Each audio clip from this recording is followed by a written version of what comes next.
A few years ago, I had a dawning realization about the effect that I have on the environment.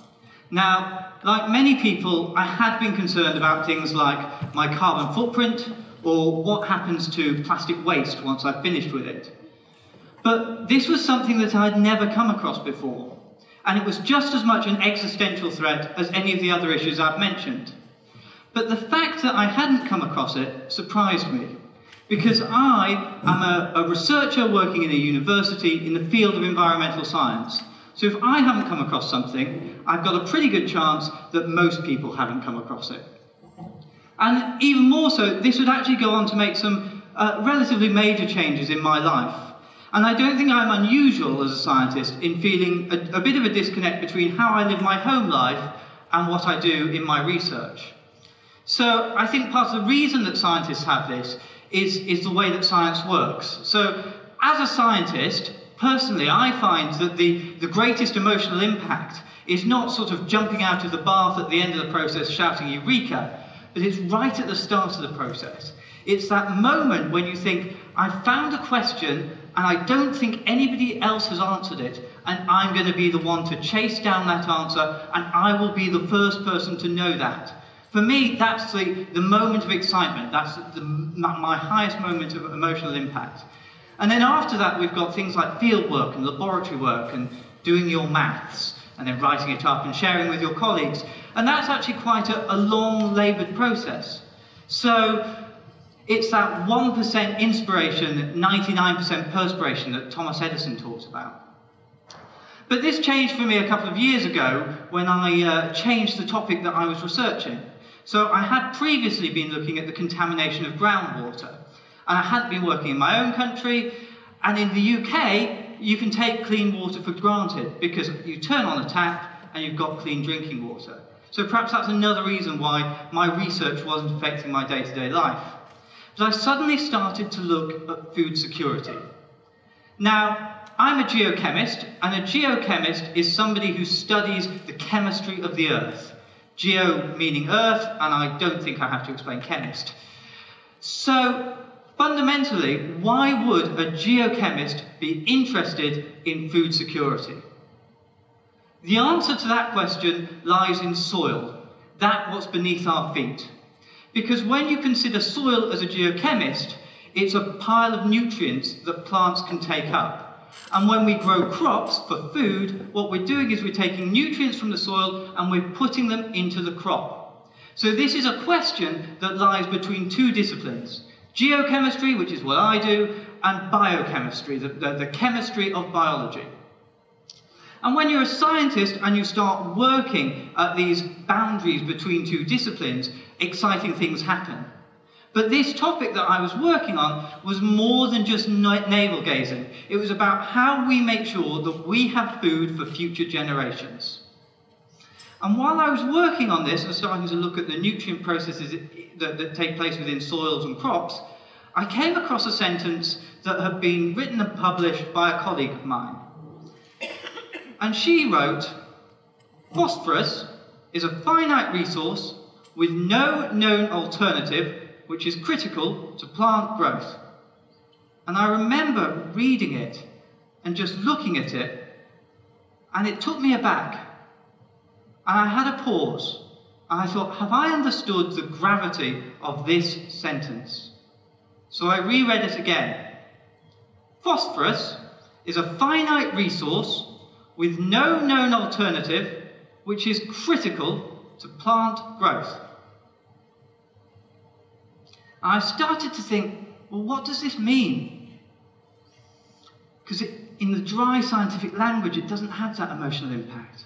But what it means is that we use the nutrient phosphorus to produce our crops. Without it, they won't grow.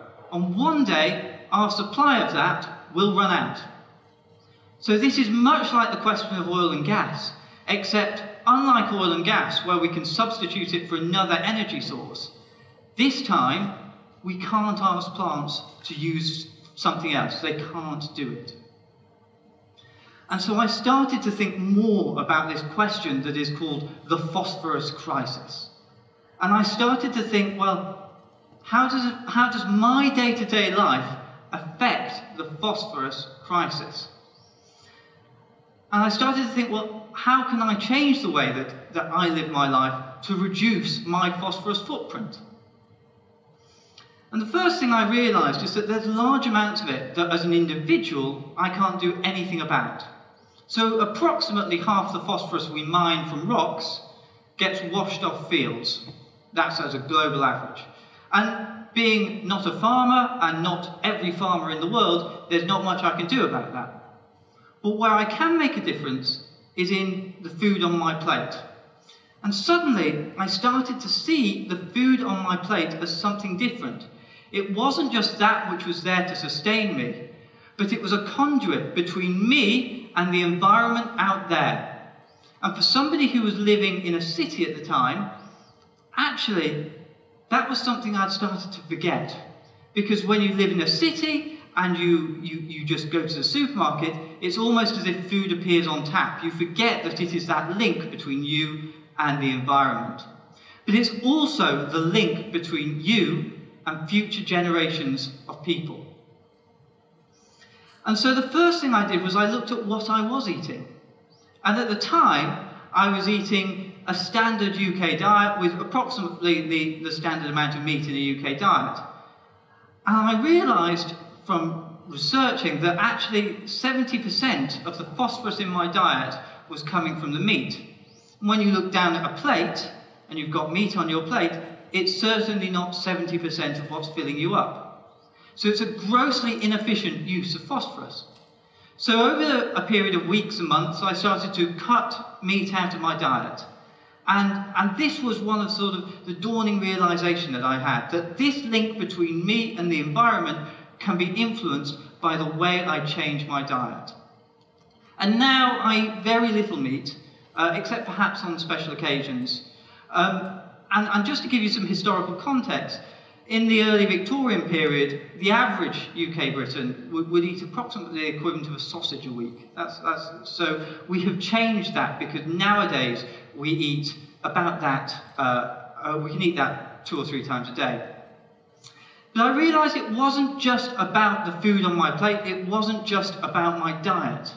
There's a whole food chain that goes from growing crops to me buying them to me disposing of what I can't use. And at every stage along that process, there is food waste. And if we're using a finite resource to grow our crops that we then feed ourselves with, then it's a crying waste that we are losing food along the way. So I started to think, well, where is it that I can have an impact? And I thought, well, that bit between the farmer's field and the supermarket, there's not a lot I can do with. That also, incidentally, is the part where there's least food waste anyway. But actually, I was wrong. Because I started to make a new pledge. And my pledge was, buy ugly vegetables. And the reason for buying ugly vegetables is that supermarkets know that actually we tend to go for the best looking veg.